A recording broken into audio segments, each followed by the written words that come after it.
Well, good evening, everyone. Welcome to WRMG 1300 AM, WPHY Horizon Channel 28. Trenton Talks with your host, Gerald Trueheart, board member, vice president, Trenton Board of Education. And I'm here with our superintendent, Mr. James Earle. I want to thank my colleagues on the board, our president, Yolanda Lopez, our board member, Jeannie Weekland, Jean Bowie, Addie Daniels-Lane, Austin Edwards, Denise Johnson, and Sasa Alisi Montano for their leadership and support on the board, as well as their dedication to servicing the Trenton community and our education system here in Trenton Public Schools. We have our superintendent, Mr. James Earle, the leader of our district, and so proud of him and the work that he's been doing over the last year or so as our superintendent. And our broadcast tonight is going to be on our opening of our FY23 school year. We're going to have three topics. We're going to break in between each topic, three topics. We're going to break and give some announcements about some of the things that are happening in the district we believe and feel that are important to our community. We will have three topics around the opening of school. Mr. Earle. Thank you, Mr. Trueheart, and thank you, community. We are looking forward to a great school year. We are open. We are excited to be open. Our school buildings are full with children, full with staff, and instructions happening, activities, and all the things that come with opening school and the excitement. This year in particular brings, a bit more challenge because we wanted to make sure that we reduce the size of our schools, see a reduction in classrooms, start to offer more programming throughout the city. So that the board agreed, and it started about in November of 2019, 2 years before I arrived, in discussions about redistricting. And so what a great opportunity for the children, the teachers, and everyone in district, because our school buildings were overcrowded, our classrooms were overcrowded. So we want to just kind of go through our timeline and then talk about public district transportation, our student transportation, some of the impact that some of these decisions have on everything that a student experiences. So as I said, in November of 2019, this was brought to the board by then Superintendent Ron Lee. Subsequently, there were 5 town hall meetings. Of course, we were virtual at that time due to the pandemic. And then the board did take that question up of redistricting in February of 2021. And the board also, just for the public's information, and as I've stated many times, the board decided they wanted to wait until a permanent superintendent. They were in the middle of a superintendent search, and that's where I come in. So in July of 2021, this was already in progress. We wanted to open 5 new schools. We wanted to reduce class sizes, school sizes, and add new programming throughout the district. Redistricting is the term for kind of reorganizing, rezoning, and we wanted to reorganize our levels for instruction, because it was really important as we looked at our data and saw that at the K-3 levels, it's important for students to read. So we redesigned the levels. We have a K-3 level that's focused on being able to read by grade 3. We have the 4-6 level, the intermediate level now, and the 7, 8, and 9, 12 levels. So we went from 3 to 4. So huge task to get this done. And this all impacts redesigning, assigning new schools, and getting to transportation for students. As I understand it, and the documentation that I have, that we involved city council leaders in our communication. We involved board, community, parents, students in this process prior to my arrival. So it was really comprehensive in the way we attempted to approach it. And I know that there are some individuals who feel like maybe they didn't get the information. But as I said, this had been happening for a year prior to my coming. Since I arrived, we talked about, getting out to the community, making sure you had a face to put with this event, because this was massive. And so when you take on something like this, it was just going to be big and huge, and you wanted to make sure that all stakeholders had a chance to express their opinions, concerns, and I heard that in person. Virtually, I heard it. I was on various programs, so we actually went out to the public in person. My staff and I, with board members, we listened to concerns on 4 or 5 opportunities in different parts of our city, and was able to talk with parents and community members about the impact this might have. And transportation was one of those discussions about, the distance it might, how the distance might impact students. And so we did share some of that information, but there are some things that we're still working on to, resolve some of those areas if they can be resolved. We're within our guidelines as it pertains to transportation. So I was, had the opportunity on this program, Trenton TV BOE radio, on 5 to 6 occasions, and presented at the 4 Cs meetings, large group of community members, a community collaborative, Peterson's Breaking News, the NAACP, the Latino Pastors of Trenton, just various groups sharing this plan, making sure that our leaders could get the information out to parents, let them know where they could ask questions. And we started communicating out in February about locations, March, then April, then again in May, just letting parents know about this whole process and where they might be. So while it was difficult to communicate, it was probably most difficult to execute, because talking about it does not give the credit to how difficult this was to open 5 existing buildings. And might I add, not just existing, but aging buildings, which required tremendous amount of work, year-round the clock, renovation, replacement, upgrades, to get those buildings open, which we were successful in doing. All 5 are open, operational, added air conditioning in some places, new windows in some places, new technology, new furniture, paint, restoration in some areas that needed. So really proud of the team for getting that part done. And so, the opening, so we're open. All of that's done and the communication was done. So the opening comes, and of course there are unforeseen challenges. And then there are challenges that you just know are going to happen. One is transportation. That's the one we'll talk about. The other is registering students, because registration is ongoing. So I want the public to know that registration never stops. If you ask me, has everyone registered, I will always on every day tell you no, because there's likely a family sitting in district who just came in to say, we want to go to Trenton Public Schools, and it's our obligation to get them registered. So we'll always do that work. So I just want to give you some quick statistics because I think it matters.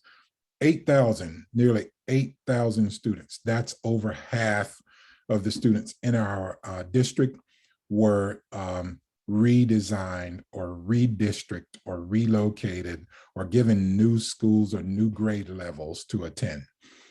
700 to 800 teachers, that's over half of our teaching staff. We redesigned the grade levels, as I mentioned, K-3, kindergarten through 3rd grade, 4th grade through 6th grade, 7th through 8th grade, and 9th through 12th grade. And then we opened 5 brand new schools. And in a typical year, you might try to do that with 1 or maybe 2 grade levels. So we were very ambitious. And with great ambition comes sometimes just errors. Sometimes they're human error, and they're never intended to make anyone uncomfortable or to miss any part of what we committed to do. And we'll remain committed until we get that done. So, I talked about the aging buildings. We spent lots of time with that new furniture, new technology, rewiring buildings so that we had up-to-date technology, 21st century environments. All of those things were a big part of the work that we attempted to do. So we were challenged going in. We remain challenged. We feel like we had success. The large majority of our students had schedules. They were registered in schools. Transportation buses were full on day one. Schools were full, classrooms were full, and we still have families outstanding. So we needed to get to work. And there's some areas where we are going to improve. We're going to move to an online registration component, which speeds up the process. We'll support parents in that process. So when they walk in our doors, they'll know how to upload and scan their documents so that we don't have the traditional paper process with our secretaries who did a tremendous job through registration. We will continue that. Transportation, which has been probably one of the most difficult areas for our families and really difficult for us. We are always and will be, even in years to come, guided by state mandate that it's mandatory that we provide transportation to students who are remote. And what that means is students who live for elementary school students, and the state determines elementary as K-8, who live 2.0 or further miles from their school location, can access transportation. High school students 9 through 12, it's 2.5 miles. What I will say here on this broadcast is that every student who is eligible is and will be transported. They have been and will be transported. We are following state guidelines. Where we have differences is those areas where transportation is tricky. It's 1.7 miles, and the student would not be considered remote and would not qualify for transportation. And so we cannot transport students who don't qualify. However, we are exploring many options to support families who need that support and students who might be walking a little further this year, because the majority of our schools that were redesigned, students are walking shorter distances, but there are some who are walking further. And we are very cognizant. We try to do our best to address some of those prior to the year starting, but the addresses and some of the things that just came up during this process of rollover, inputting in the system, really challenged us to get some of those right. So we'll be going back out. So there are two critical dates in this transportation issue. The first is the 10-day requirement. We're required for the first 10 days to do a live head count of all students. What that means is every day in every class, in every school, we're counting who shows up every day. What that allows us to do is also count on the bus who's showing up, because we have names, but quite often students have moved, they've relocated for whatever reason, or chosen a different educational option, either around our city or outside our city. And what that allows us to do is take a look at our rosters on the bus, in the classroom in each school, and to check to see if we now potentially have space. So after 10 days and after that assessment, we are able to say we've done our due diligence, because we have to do research. We have to contact the family, go to the home, send email, potentially mail, and all the ways that we can communicate to say, hey, are you here? Are you in Trenton? Why aren't you coming to school? And when we cannot confirm that they're living here, or have confirmed that we have no evidence that they live in Trenton, we can remove them from the roster. Why is that important? That opens up opportunities for students and families who have requested to stay in a location closer to their home.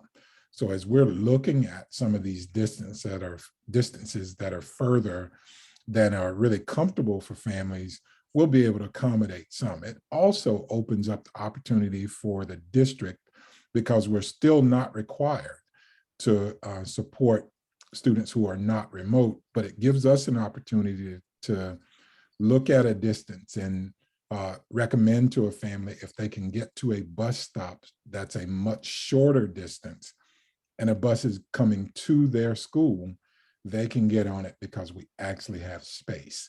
So we're happy to see where we've already been looking. There is potential there. We have a waiting list. We put that process in place when we started. We were very clear that students could and families could request what we call a residency exemption. What that means is every student that's registered has a school that they're assigned to. The residency exemption allows you to request to go to a different school in our city, and you request that and we will review it. We are reviewing and will continue to review those through October. So I talked about the first date that was critical, and that's the reason why that first 10-day, tomorrow, Wednesday, September 21st, is that particular day. So we will hopefully conclude that assessment and be able to make new decisions. The next critical date is the October 15th deadline for submission of the actual count of students in our district total. We've been through basically 2 months, and the state requires that we send the number of students that we actually have on the roster. So that's going to include students who just arrived. It gives you a chance to get everyone registered, everyone in a location. And that's also how we receive our funding. But that's another critical deadline where we can look at the potential for openings in spaces, likely fewer than the 10-day count, but opportunities where students have decided to withdraw and go to other locations, or choose other educational options, even if they stay in the city, might give us another opportunity to create some transportation opportunities and potentially some school location opportunities. What I want to be really clear about is we do that up front. We started in probably July. It would have been before Mr. Ortiz, our former superintendent, left, that we started probably in June, May, June, looking at some of the exemption requests and making decisions immediately, because we saw some areas where the demographer just didn't know what that route entailed. And we saw some opportunity there to be able to support families and keep them closer to home. And so we've been doing this work. This work won't stop as it pertains to transportation. This is difficult, but I just want it to be really clear that everyone who has qualified does get transportation. Anyone that feels like they're 2 miles and beyond should get in contact with our offices, Mrs. Howard's office, and make sure that we know that you're 2 miles or further, but more than likely we're already talking to anyone who's in that situation and finding a resolution. So that's probably the meat of some of the things I wanted to discuss. So Mr. Trueheart, I'll let you ask questions that you may have had coming from the community. Yeah, I mean, I think one of the important questions is centered around the registration, and you've answered a lot of the questions around registration, and opportunities to register. So, how many opportunities have residents had to come, whether to the school or to central office, to actually register? And where should I register? Should I register at my school? Should I register at central office? Where should I register my child? So at this time, you should register and make an appointment at your school. We are actually doing an audit right now to determine how many outstanding appointments schools may have. And we will likely add a registration in the evening or on the weekend just to make sure that we get everyone. But to go back and answer your question, I just did a quick overview before I had this session to make sure I had some idea about the numbers. So I didn't count them verbatim, but we've had 4 to 5 weekend registrations. That's Saturday, typically 3 to 6 hours. This past Saturday, we had 6 hours. We've been here since April. Registration started for kindergartners April 1st, and we did every, I don't know, it's probably every week or every other week, multiple days and weekends to get everyone in. Registration started for all other students and everyone May 1st, and we've been here since May 1st. So we've probably had 20 to 25 extended day opportunities. And what extended means, we're registering always throughout the day.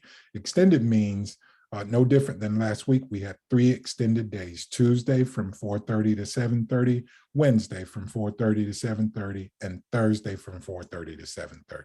So not only did we register throughout the day, we register in the evening. And this, Mr. Trueheart, has been taking place since April 1st. We have made it available. We intend to continue that process if necessary. And what I want to just share is the data about who we see. So many of our families, the reason why registration doesn't stop is our families are new. When they come, we register. And I mentioned at the top of the broadcast that I will never say that registration is closed. I don't know when we ever finish, because as families come in large numbers, we register them. And I don't know if there's a record this year. This is not a new phenomenon to Trenton. Our goal is not to see registrations in September, but I arrived last year in July, and we were registering in September, and if I'm not mistaken, in October. We need to change that. We need to change that in our community. We need to change it in the district. Prepare to have registration done so students can start school. However, what I want to make sure I reiterate that I think is critical to this: when families arrive, we register. So we don't close registration. And many of our families are new. We had families who lived here who came out to registration when they were able to. Although we had it available on number of occasions, some people's lives didn't allow them to be able to come when we had it open. So when they show up, we register, and we will continue to do that. So you can get registered at your school.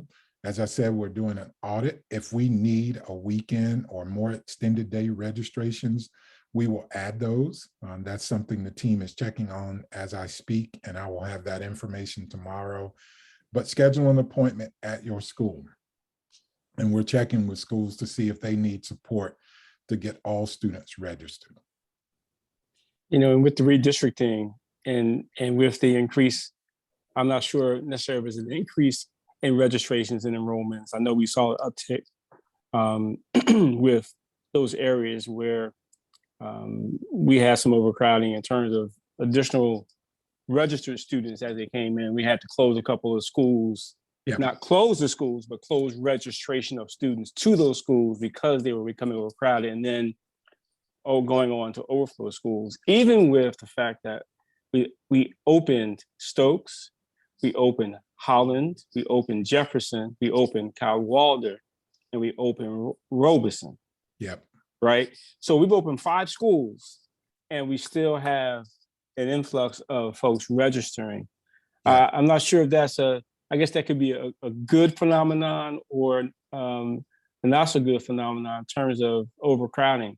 So how are we addressing the potential of overcrowding in our schools as we max our minimum number of students per classroom? I believe our minimum requirement, depending on the grade span, can be anywhere from 21 up to 25 per students per class. So how are we mitigating the potential overcrowding in schools?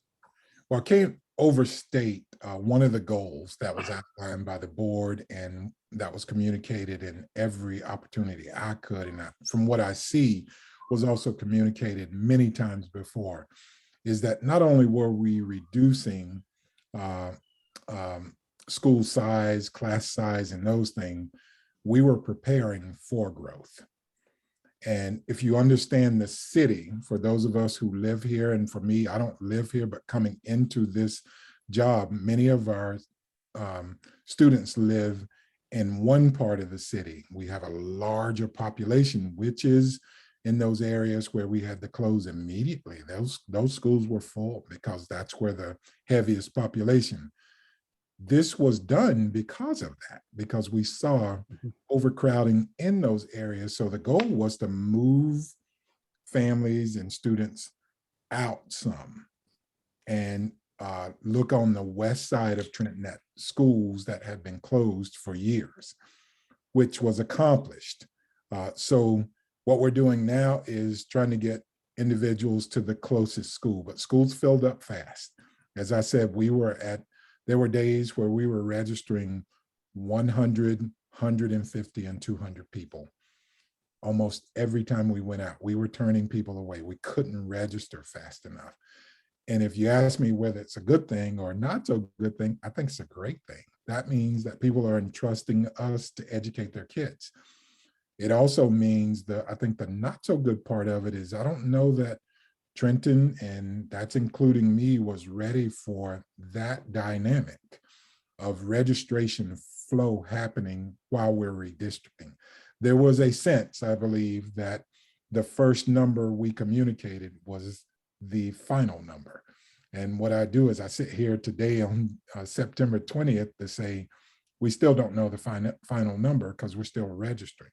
And we'll likely be doing that until October 15th, because as new families come in, I'll restate that we have to register them. But we're closer to the final number. And so to address overcrowding, we opened the new schools. So that's where some of the anxiety, the frustration from families, because they're having to go further from where they used to go. And they either moved a level or they had to move the school, because we had a choice. Either we keep everyone in their schools or we rezone. And the district chose and the board voted, the community understood that we had to redistrict in order to do this. And the waiting list is what we go back to when we start to make accommodations for requests. I think there's some sense that anyone who has a concern bringing it now, I always say you're 300 and 400 people behind. That process started in June, July, and August. We have a long list that's time-stamped and date-stamped. And it's our responsibility to go back to that because there was a procedure to follow. So we will do that. We have also looked at those situations where siblings request. It did not make sense. And I will say, as a father of 4 and trying to work with all of our families, if you had siblings together, we deserve to put them together so a parent could travel to one school if they were in the same grade level. So we accommodated all of those from what I know, or at least I gave approval when I was asked. We also looked at several hardship cases, and everyone believes there's a hardship. We do those by individual. We're going to always make those decisions. They're individuals. It's our goal to keep their information private, and we'll accommodate when necessary. But in general, we'll look at everyone's situation as we see opportunity to do so. But to answer your question at the top, that's why we opened 5 schools, to address overcrowding. So as those schools got crowded, we move students to the next location. When that location gets crowded, we move to the next location. Each location becomes further and further and further away. However, if we get to the 10-day count and we see that there's space in all of the schools, we start filling them in with the people who requested. So I think that's the goal with registration. Yeah, one of the other challenges we've been hearing in the community is, I want to register. I'm calling the school, trying to make an appointment.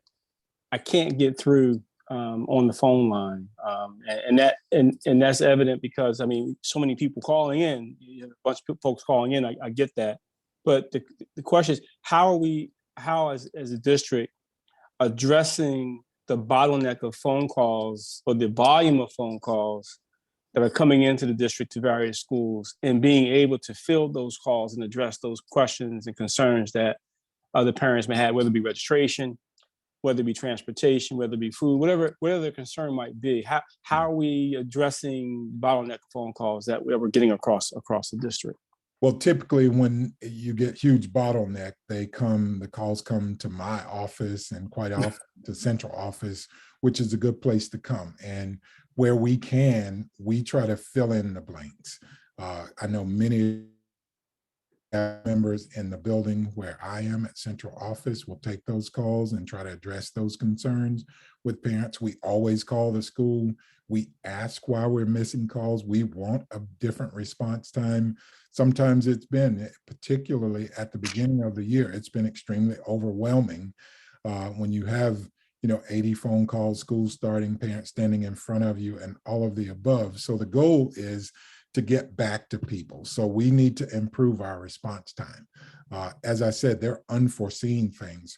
We were hoping not to have this many errors in this process but I want to iterate, this was a huge and massive opportunity to bring students in to redistrict, and it brought us challenges that we need to just do better with. And so I think that's not a way out of the answer. That's just, we have to do better, and we will. We'll set things in motion. We don't redistrict again, hopefully forever, but if we do, we will have learned from this opportunity. Thank you. I'm going to take just a quick commercial break here to make a few announcements, Mr. Earle. I do want to announce to the community about our parenting support sessions held at 108 North Clinton Avenue, our administration building, 6 sessions every Tuesday. Beginning, actually, the first one was tonight, September 20th through October 25th of 2022, 5 p.m. until 7 p.m. Again, that's at 108 North Clinton Avenue, Trenton, New Jersey. Childcare is provided. It is a Parent Connect, part of our Parent Connect series, parent support sessions. Presented by the Family and Community Engagement Department. Topics are as follows: community support and food bag giveaway through task, a health and wellness with Mama Yoga, parents as leaders, school support, healing-centered engagement, navigating community resources. So there's some great topics here for families, parents, and children to be a part of. Again, it's 6 weeks beginning tonight, every Tuesday, down at the administration building. For more information, please contact Denise Crease, our parent coordinator, homeless liaison, at 609-565-4900, extension 5670. Have a special note here. TASK will be presenting on September 27th, which is next week. I believe that's for the food bag giveaway next week, but reach out to Denise Crease for more information on our Parent Connect, parent support sessions at the administration building here in Trenton, New Jersey. God bless. Thank you. All right, back to you, Mr. Superintendent. I did have another question around security, and I know we talk about there was a Channel 10 news broadcast. I reported on a challenge that we were having with crossing guards and so forth, and the Trenton street teams, community street teams came into fruition through our ILS partnership with ILS, providing support to five of our schools: Kilmer Jefferson, 9th grade academy, Trenton Central High School, Twilight High School, to bring support to reduce the incidence of violence, reducing any kind of turmoil that may happen, making people feel more comfortable with community members who they recognize and most likely know in the community, who are based on community roots and grassroots. But what do you see as some of the challenges with security around our district, not just with the crossing guards at those particular locations, those 5 locations, but around the district in general? Well, the shortage, there's a shortage in personnel in almost every line of work nowadays. And we have struggled to find people who want to do that work. We have high pay options within that. And so what we're seeing, the biggest challenge is not being able to find enough people. We're just not able to get enough. And then what we have focused on is the quality of training, the quality of the officer, the security in our schools, understanding or outside, understanding working with young people. Because we believe that if you come to do the work, you have to know who you're working with and working with staff. So those are all challenges. What I see as a huge benefit is the Trenton Street teams provide that community aspect, and we feel like we're going to need community to be involved in our security, making sure that there are eyes on our children as they walk home, making sure that there's safe spaces potentially to go to, and the Trenton Street teams at least are providing that visual for a child to see that neon colored vest to say, I know I'm on my way to school, I can talk to that person if there's an issue and get there. And it increases the potential for them to be in attendance more regularly. I think the concern is that understanding for all of us, me included, that security is my responsibility, but it's also everyone's responsibility to close doors, to check your surroundings, to report suspicious activity from community or within the school, all of those details. So security is always, it's serious and it's urgent. Take it serious, take it urgent. And when you're coming into a space, into a building, sign in, let people know you're there, so that if there's a critical incident, we can account for the people in our building. So I think overall, we were hoping to have, the number of security. We didn't reach the number in all schools. We feel like we see a different quality, but we have to continue to work with our vendor and potentially look inside our own district to see how we can do that better. And that was one of the things I talked about that at the board meeting, the things we kind of had to put on hold as a result of the tax levy situation, just waiting to see where we were going to land, because we had some security enhancements, some in-house decisions we were going to make. And we put those on hold because we can do security, but we can do it better whenever we look at it through the lens we were looking at it from, because we heard our schools, we heard our principals, our teachers who came back and forth to the board meetings about having some in-house support and being able to use, so we were going to use some in-house, some external, and this, this opportunity we have to get back to now that we know a bit more about our situation. But it's just going to be challenging. We're short-staffed in a lot of areas, and if you watch any news report on almost any day, particularly when schools were starting, it was prevalent all over the country, that it was difficult to find individuals to do security work, crossing guard work, and any of those things. So we always call on people in our city. We know that the individuals care about what's happening here. There are opportunities. Sometimes it's just a few hours to make extra money between jobs or whatever, but please sign up. So we for the people in our buildings, we have charged our principals, our assistant principals, and our staff, anyone included, to be vigilant about security issues. And we're going to train differently and help everyone understand how they can be a partner in that work. Quite often you'll hear it's not my responsibility. And I would always say, oh yes, it's everyone's. So we can actually do it better with more people. Even if we had every security guard in every school at the level we wanted it, we would still need all 3,000 employees to help us do it well. That's good. If as a parent, and as other parents may ask this question, if I have a challenge with my son or my daughter, and I'm concerned about some of the security challenges that I might see, whether it be on the news, whether it be on Facebook, whether it be hearsay, Who should I be contacting to find out more information? I know we had this broadcast. You're sharing some great information about the direction that the district's going in terms of training and support and expanding the number of officers and security personnel, safety personnel around the district. But as a parent right now, who do I contact? I mean, if I've got some concerns, what do I do? Well, you can call, typically that's handled in the business office with Miss Jane Howard. We have a supervisor of security. But if you start with Miss Howard, she gets you to the right place and can likely answer all of your questions. Last resort or first resort, depending on how you see it, you can contact me.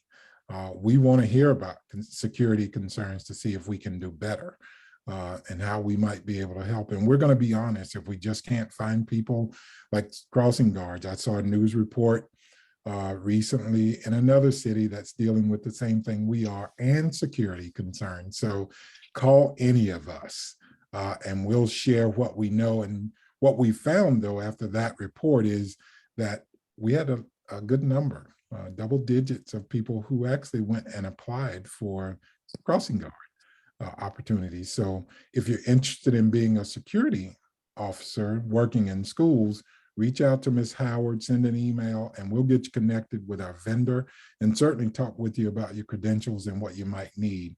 But if you have any concerns, you can contact her or contact me. Oh, that's good. Segue right into our next commercial break here as we continue to talk about security and safety of our students, our staff, and our parents, transportation, registration, redistricting. We've been sharing facility upgrades in 5 new schools that were open this year for redistricting.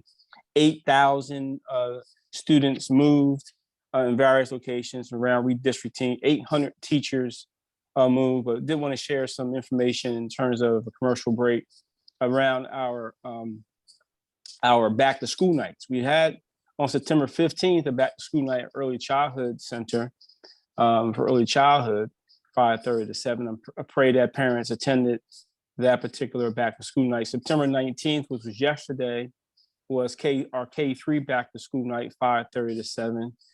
Tonight, September 20th, hope our parents in our 4 to 6 our intermediate level schools for back to school night from 5:30 to 7. Tomorrow night, September 21st, tomorrow night, parents, 7th through 8th grade is a reduced day for students. Back to school night, 5:30 to 7. September 22nd, all of this week's grades 9 to 12, that's our high school and our 9th grade academy, reduced day back to school night, 5:30 to 7. We have our Board of Education meeting on September 26th.